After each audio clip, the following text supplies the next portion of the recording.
Caríssimos, boa noite. Nós continuamos a nossa reflexão e agora vamos adentrar naqueles outros elementos que compõem a liturgia das horas, já que nós já tocamos em alguns elementos que, sobretudo, são relacionados com os salmos. Então, os outros elementos da liturgia das horas. A leitura breve. Exceto o ofício das leituras, que prevê uma leitura das Sagradas Escrituras bastante longa, as outras horas, logo depois da salmodia, propõem uma leitura breve. E para o ofício da leitura especificamente, ainda tem uma outra questão, que se previa, já no momento da promulgação da liturgia das horas, um lecionário alternativo, para dar a possibilidade, sobretudo para a segunda leitura, de fazer um outro percurso, para não estar repetindo sempre o mesmo percurso de leituras.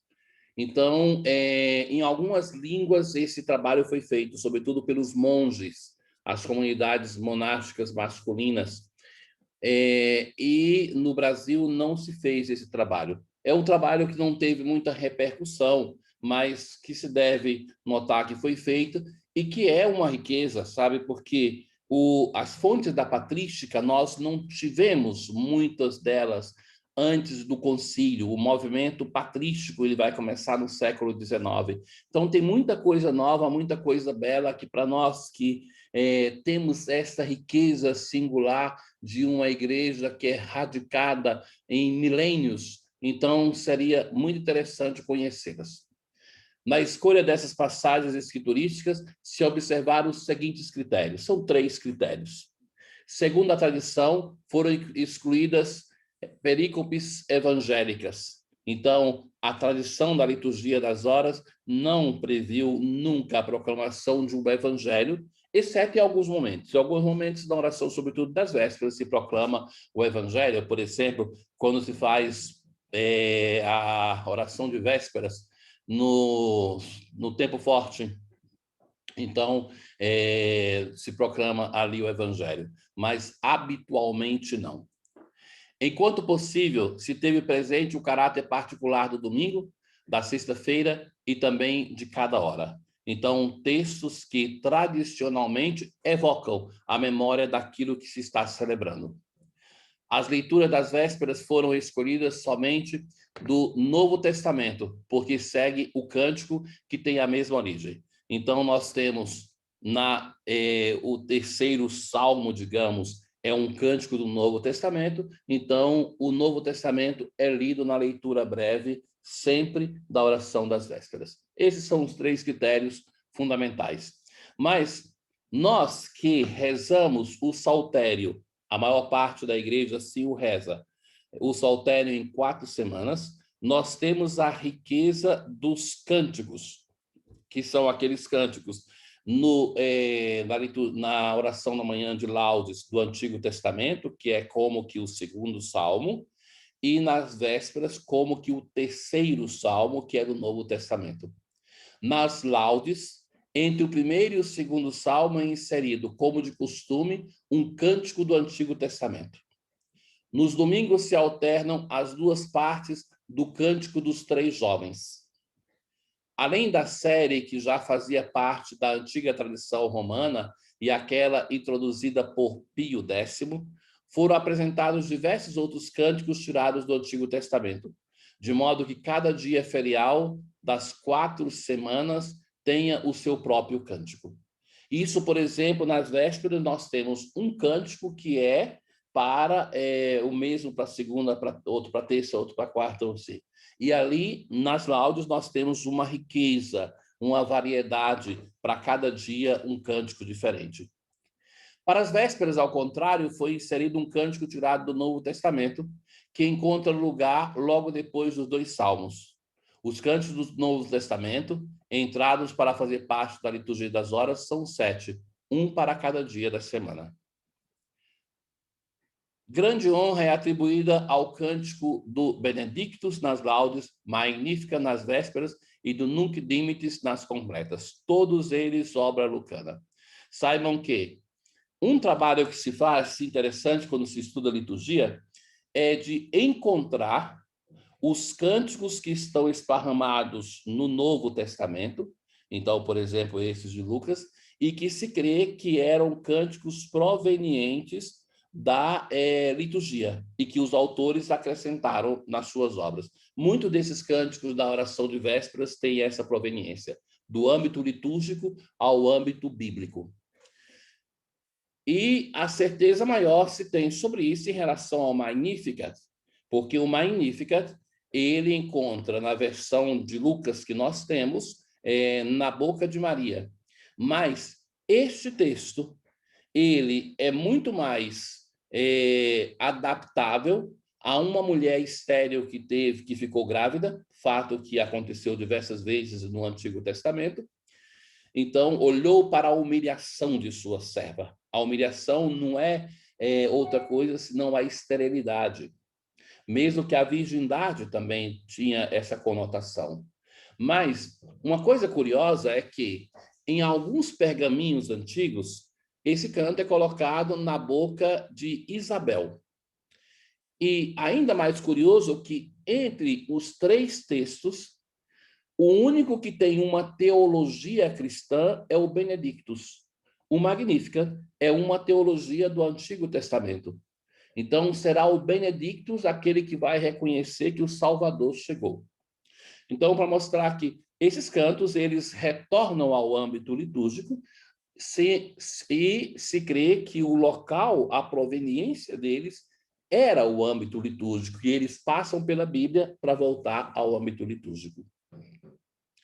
Essa honra é derivada do fato de que se tratam dos únicos textos evangélicos inseridos no Saltério. E, portanto, representam o cume da inteira oração. Tal importância é reconhecida também através dos gestos que acompanham o cântico do Benedictus e do Magnificat. A incensação do altar. Por que se incensa o altar? Porque o altar é o símbolo mais antigo de Cristo na igreja. Então, independentemente de qual ato litúrgico, por exemplo, alguém pode pensar, mas não vai usar o altar para nada na liturgia das horas. Por que se incensa? Porque é a reverência para com o Cristo, a pedra rejeitada pelos construtores que se tornou a pedra angular. Depois, o ficar de pé, toda a Assembleia que fica de pé, o sinal da cruz, a minha alma engrandece o Senhor, esse sinal da cruz se faz no Magnífica, não na antífona. A antífona, ela é proclamada de pé por aquele que a proclama, a Assembleia se coloca de pé, depois, quando começa propriamente o Magnífica. Que o orante traça sobre si mesmo. A incensação do altar, como também o sinal da cruz, põe em relevo como o sacrifício dos lábios seja em estreita relação com o sacrifício de Cristo, seja de quem o altar é sinal eminente na igreja. Como se vê, de fato, a liturgia das horas é o mistério pascal do Senhor. O incenso que sobe do altar, além de evocar o sacrifício antigo levado a cumprimento no sacrifício novo de Cristo, envia ao Salmo 140, tipicamente vespertino. A minha oração esteja diante de vós como incenso, e as minhas mãos levantadas como sacrifício da tarde. É o sinal da oração que se eleva a Deus. O estar em pé, gesto repetido também durante a leitura evangélica da liturgia da palavra.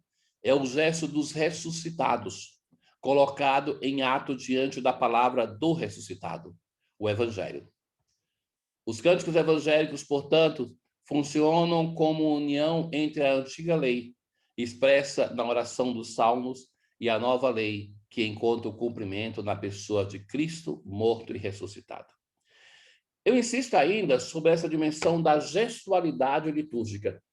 Na verdade, o que faz com que a liturgia aconteça não é a disposição de espiritualidade, mas sim o corpo. A liturgia também ela uma forma sacramental de união com Deus, que toca o nosso corpo. Então, o primeiro passo para celebrar bem é a disposição de estar de joelho quando se prevê que está de joelho, estar de pé quando se prevê que está de pé, estar sentado quando se prevê que está sentado. Então, essa disposição para sentir com a igreja, fazer o que a igreja faz, e que faz, e muitos desses gestos, por milênios. Por milênios, os cristãos assim faziam. Então, essa disposição de adequar o corpo para que nós possamos ser transformados em tudo aquilo que somos. A celebração das vésperas é memorial do sacrifício de Cristo, como se evidencia na instrução no número 39. As vésperas celebram-se à tarde, ao declinar do dia, a fim de agradecermos a tudo quanto neste dia nos foi dado e ainda o bem que nós próprios tenhamos feito. Então, nessas citações, meus caros, eu conservo os erros de português que estão no texto, porque não vou corrigi-lo. Por exemplo, aqui não é a fim de agradecermos a tudo, mas por tudo. Com esta oração, que fazemos subir como incenso na presença do Senhor, e em que o erguer das nossas mãos é como sacrifícios vespertinos. Recordamos também a obra da redenção. Quando você chega em Israel e os hebreus estão no muro da lamentação, eles rezam com as mãos levantadas, encostadas no muro, e para que vocês percebam, eu coloco até de lado. E os hebreus, quando rezam, eles começam a movimentar o corpo assim, para frente e para trás. E quanto mais intensa, quanto mais dura a oração, mais eles se movimentam. Então, que é o modo que os hebreus rezaram desde os tempos antigos. Então, uma das coisas que, com simpatia, eu olho e penso assim, Jesus assim rezava, Jesus assim rezava. Então, não é um problema litúrgico o levantar as mãos para os céus nos cantos, em alguns momentos da liturgia, porque o risco que eu vejo é o contrário. Nós, brasileiros, somos muito corporais. Nós precisamos do corpo. Alguns povos, por cultura, não é que precisam tanto, não precisam abraçar, beijar, como nós precisamos tanto. Então, se nós tirarmos o corpo da liturgia, nós vamos fazendo cada vez mais pobre o ato celebrativo. Uma descoberta que eu considero que se deve fazer no âmbito de igreja do Brasil é aquela de descobrir o valor da dança. Nós somos o povo da dança, do corpo, então isso é preciso ser valorizado, como é na liturgia da Ásia, da África, e como brasileiros nós somos, sobretudo, africanos. O componente mais forte na nossa cultura da formação do povo brasileiro é o componente africano. Basta ver que o brasileiro é reconhecido em que? Fora? No carnaval, no futebol, que é coisa, a capoeira, coisa que envolve o nosso corpo.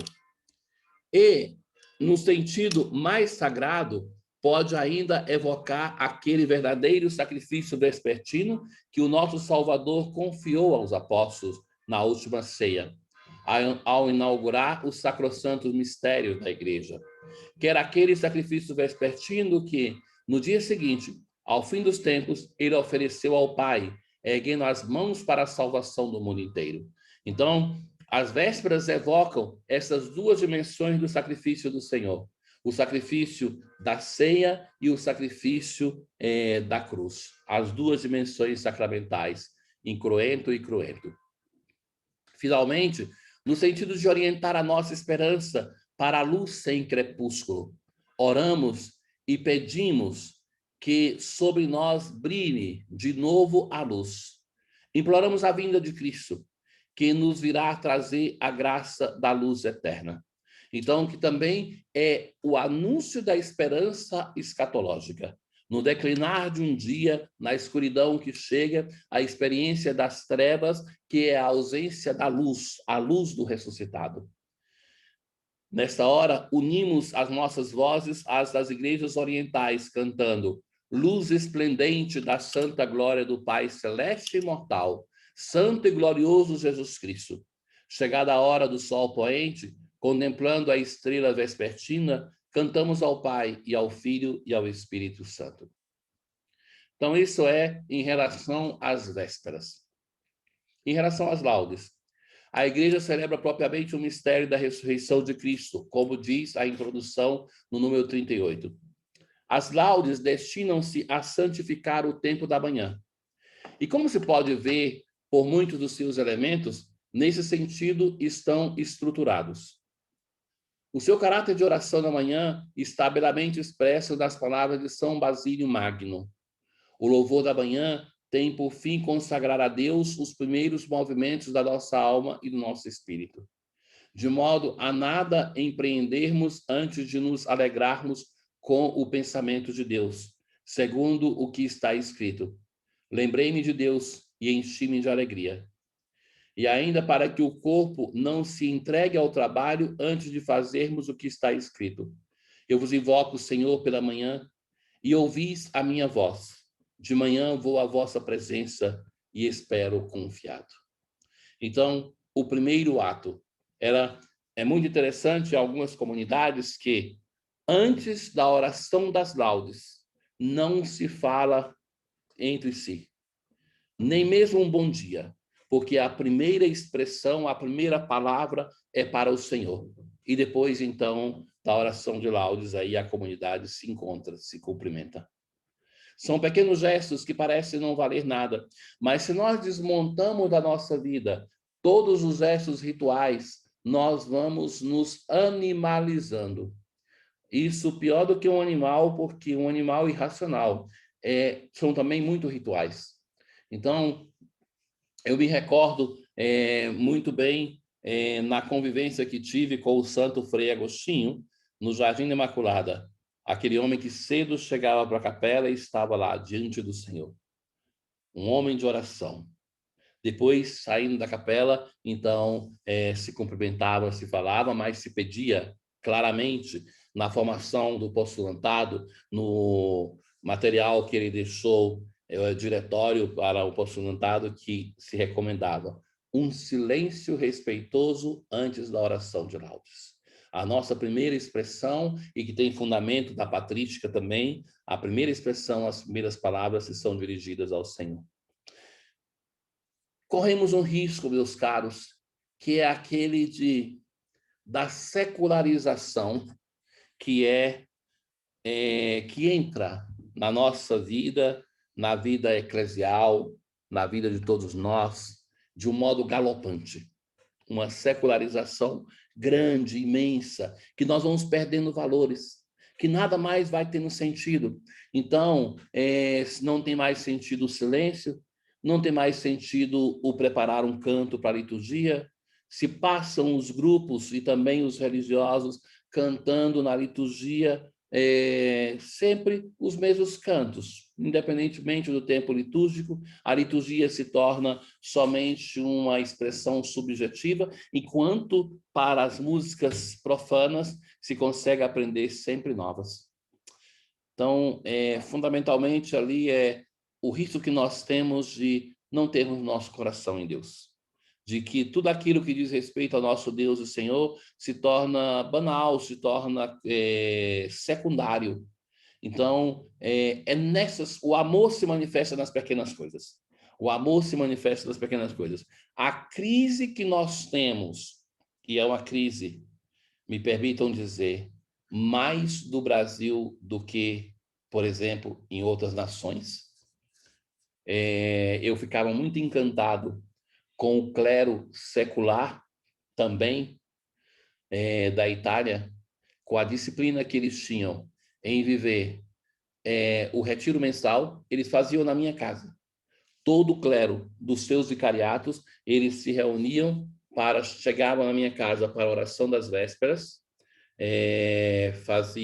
jantavam juntos, depois tinha a adoração, repousavam. No outro dia de manhã eles tinham, no dia anterior já tinha um momento de reflexão, no outro dia de manhã também.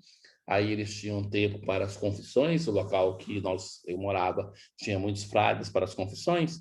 Então, eles tinham tempo para as confissões, para a partilha, para se encontrarem, para a direção espiritual entre eles ou conosco,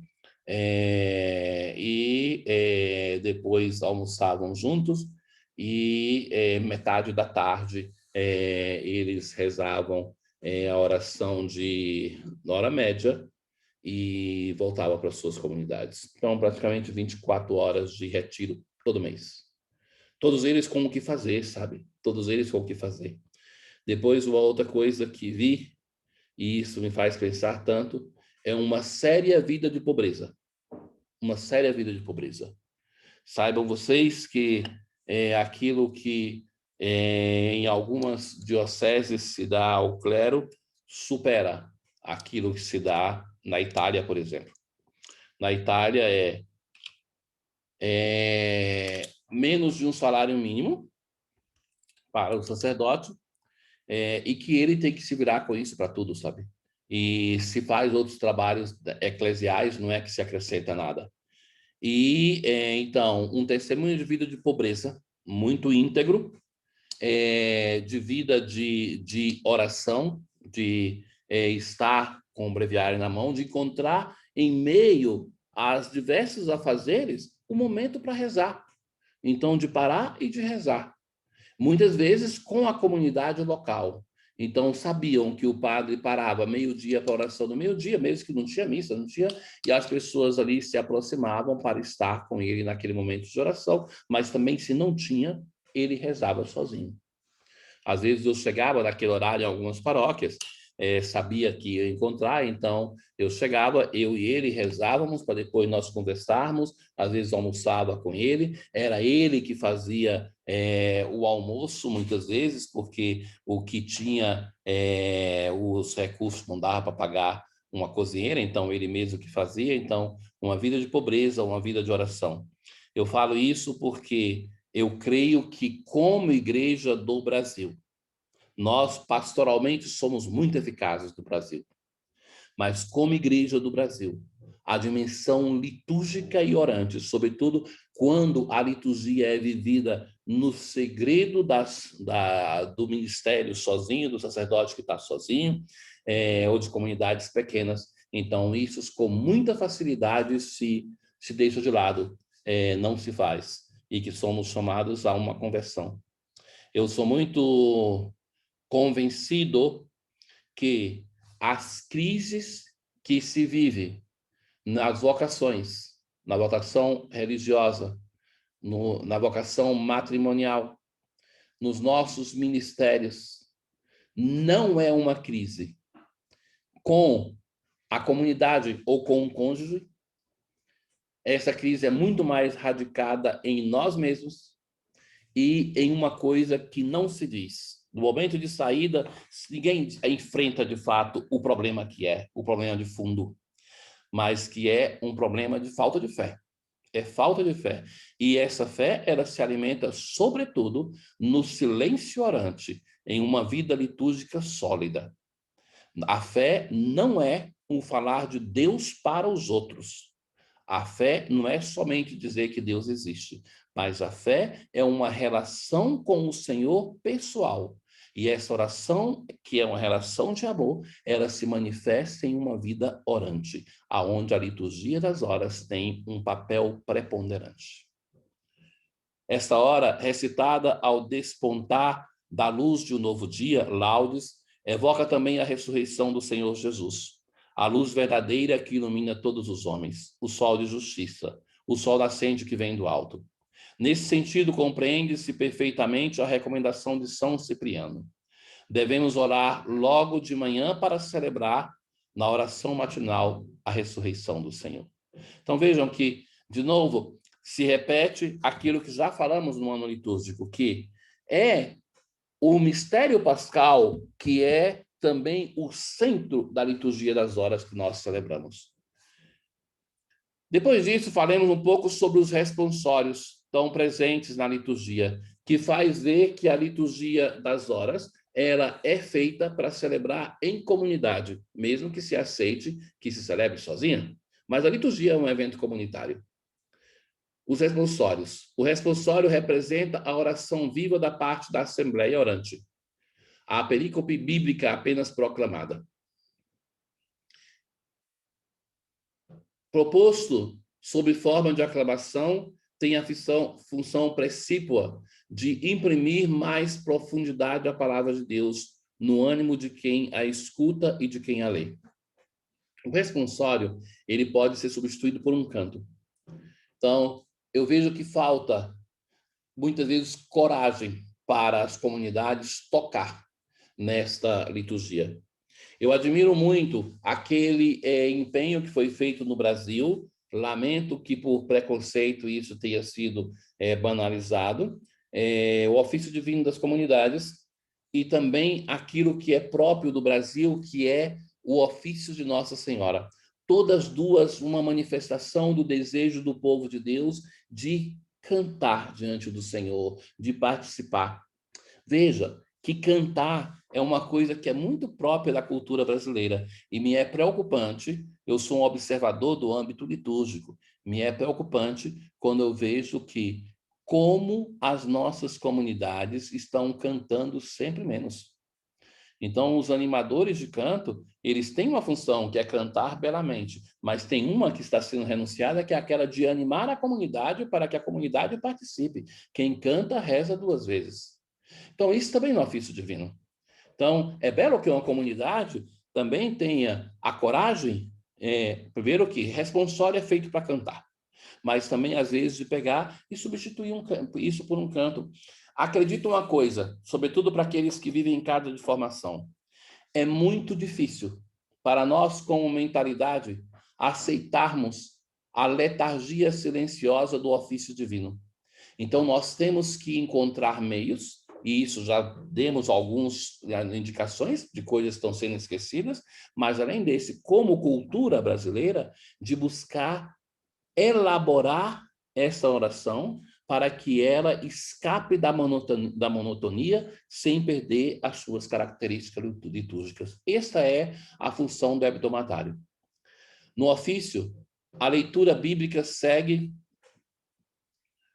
o responsório próprio, cujo texto foi escolhido do tesouro da tradição ou composto ex novo, com a finalidade de trazer nova luz para a compreensão da leitura apenas proposta.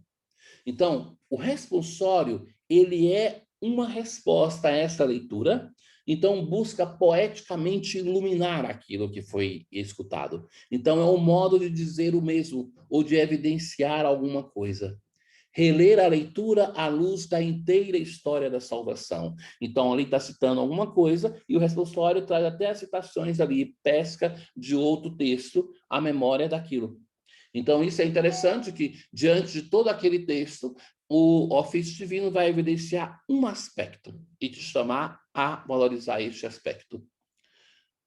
Em relação ao Antigo e Novo Testamento. Então, isso acontece já que, por exemplo, a leitura vespertina é do Novo Testamento, então o responsório pega um texto do Antigo Testamento aonde se evoca aquela ideia, que é o caminho inverso que faz as leituras da missa, que partem do Antigo para o Novo Testamento, para o Evangelho propriamente. E aqui se parte, na oração vespertina, do Antigo Testamento para buscar a figura no Antigo Testamento. Mudar a leitura em oração e contemplação.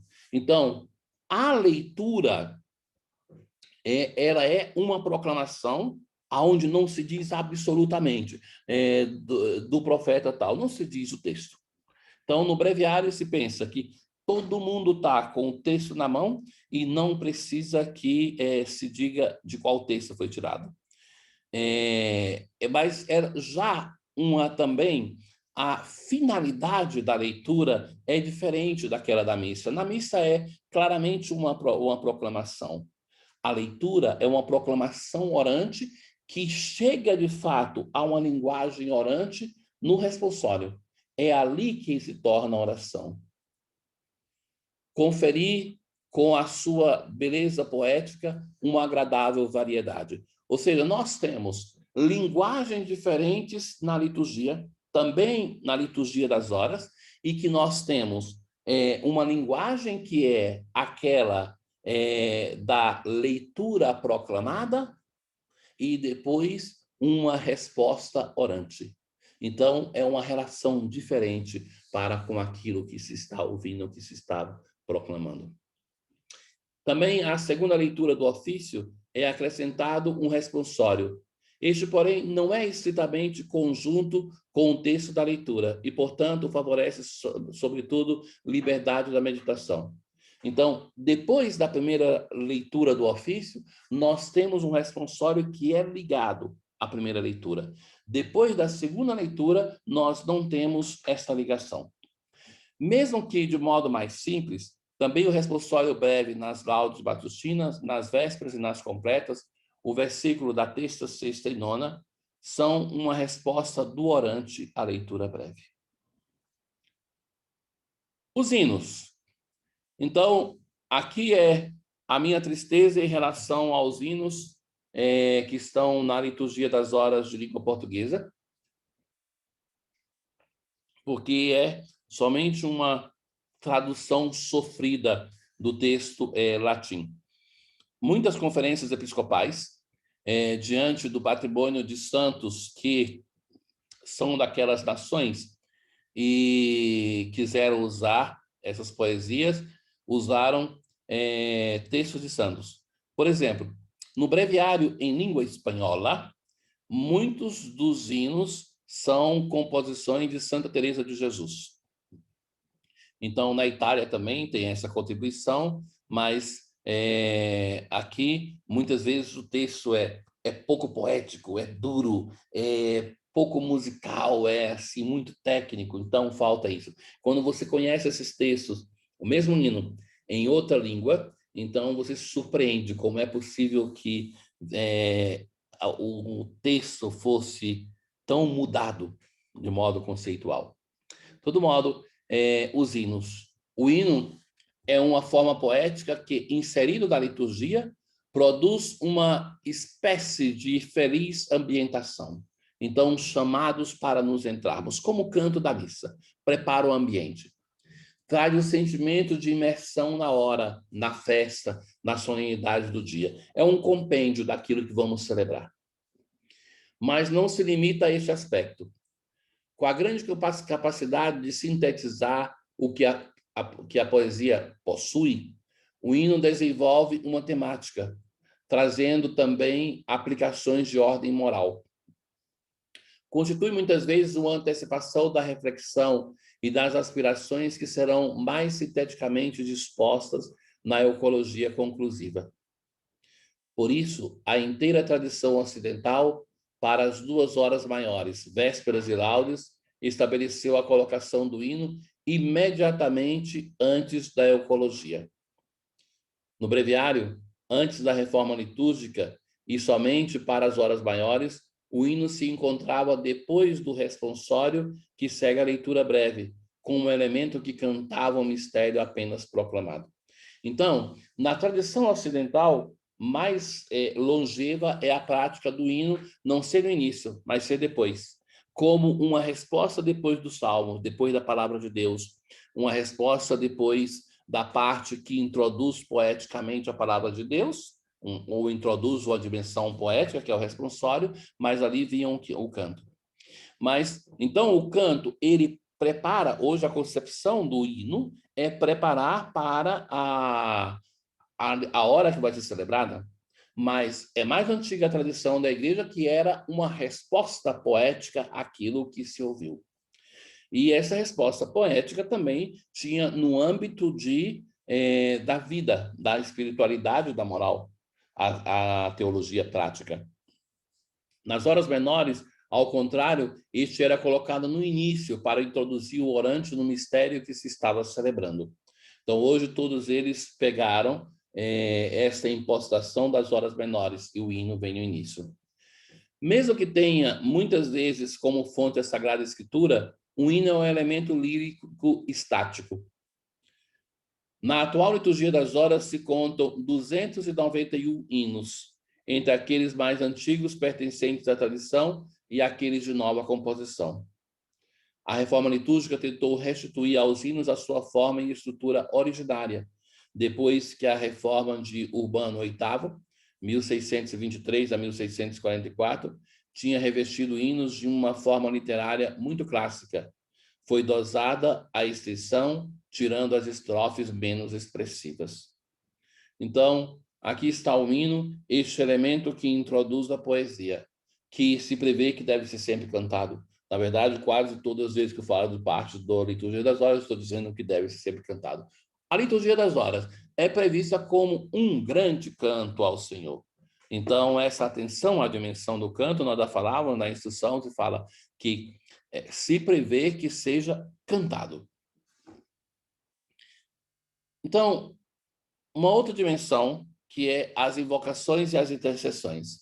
Então, a oração da igreja não é somente uma oração de louvor, mas quando nós nos reunimos em comunidade, nós apresentamos as nossas intenções, que muitas vezes são as intenções das pessoas que confiam a nós a missão de rezar por elas.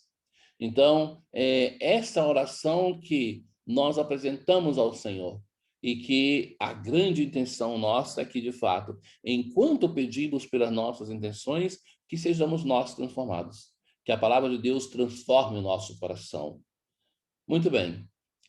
As invocações e as intercessões. Mesmo que a liturgia das horas seja, sobretudo, oração de louvor a Deus, todavia não falta também um elemento da súplica e do pedido expresso através das preces. As invocações nas laudes e as intercessões das vésperas. Com as invocações, a igreja confia e consagra a Deus a inteira jornada. As intercessões, através de suas súplicas, manifestam o caráter da oração das horas, ou seja, aquele de interceder pela igreja inteira. Ora,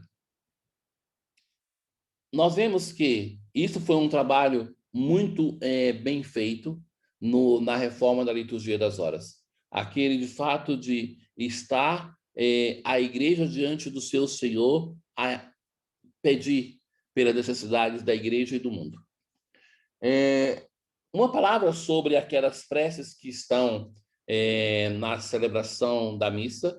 De fato, aquelas preces, elas são facultativas. Na missa vespertina do santuário, por exemplo, eu praticamente não as faço jamais. Porque na oração eucarística, nós já rezamos por todas aquelas intenções. Nós pedimos pela igreja, pedimos pela sociedade civil, pedimos pelos vivos e defuntos, então é uma ampla oração. Então, ela foi colocada como uma dimensão pastoral para favorecer a oração do povo de Deus. Sejam as invocações, sejam as intercessões, encontram o seu cúmulo e sua síntese na oração por excelência. O Pai Nosso, recitado antes da oração conclusiva, evocando a prática antiga dos cristãos de rezar o Pai Nosso por 3 vezes ao dia. Então, o rezamos na oração de laudes, na oração de vésperas e da missa, 3 vezes ao dia. Agora, a última parte é o nosso irmão esquecido, é o silêncio. O silêncio, ele nos incomoda. Nós nos tornamos uma sociedade profundamente barulhenta. Então, todas as vezes que nós temos diante de nós uma experiência de silêncio, nós queremos vivê-la o mais rápido possível e, propriamente, não vivê-la. Então, o que tem acontecido na liturgia da missa é que, mesmo aqueles silêncios que são previstos, eles estão sendo sepultados. Quando o sacerdote convida para o ato penitencial, logo o grupo de canto começa a cantar. Um silêncio que é previsto também é aquele depois da homilia, porque cada fiel tem que ter o direito e o dever de refletir para si o que está dizendo essa palavra de Deus. Então, esse silêncio que é abolido. Um silêncio depois da comunhão, de certo? Que se pode cantar um canto, mas não fazer disso uma norma, que o silêncio nunca exista.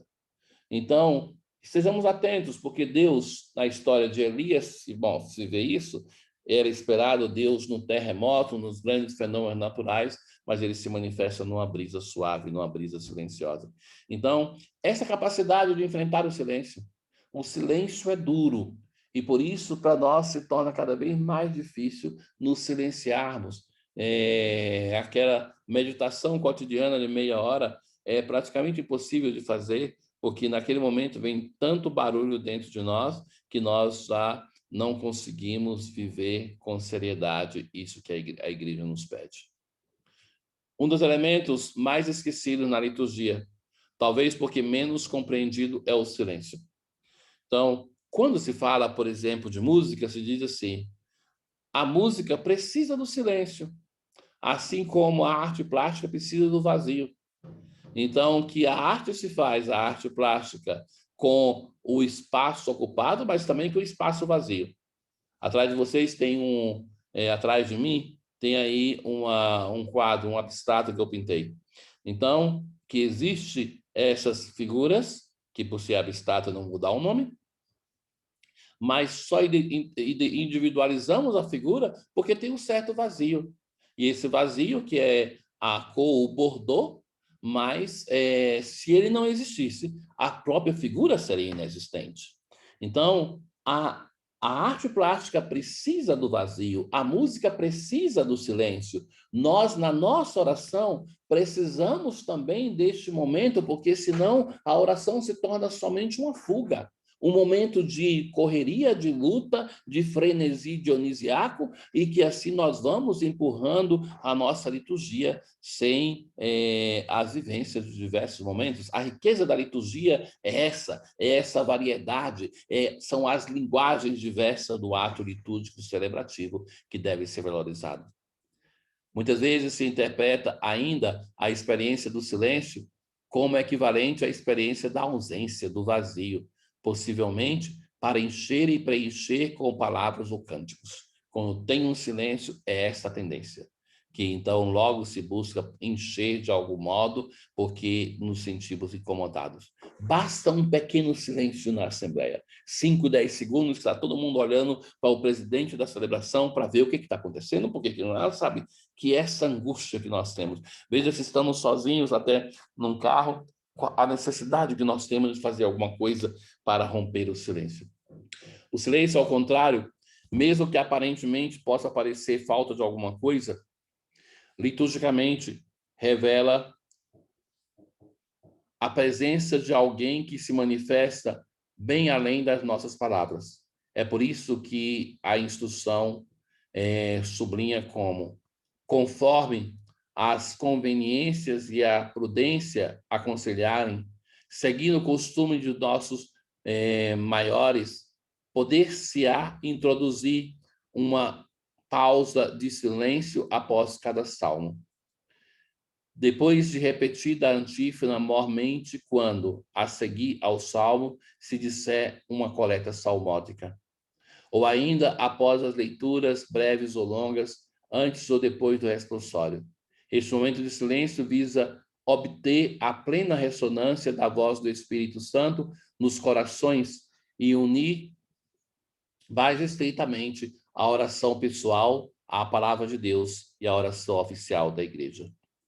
Então, nós temos aqui diversas sugestões de silêncio que podem ser valorizadas na liturgia das horas. Então, não percam essa dimensão, não me esqueça esse traço que é essencial. No silêncio, de fato, se manifesta a presença do Espírito, que anima a oração da igreja orante e ele garante a unidade em seu corpo. Então, esta é o último traço, mas que nós percorremos. Então, além daquilo que era em relação aos salmos, os títulos, a expressão messiânica, a oração sálmica, a antífona.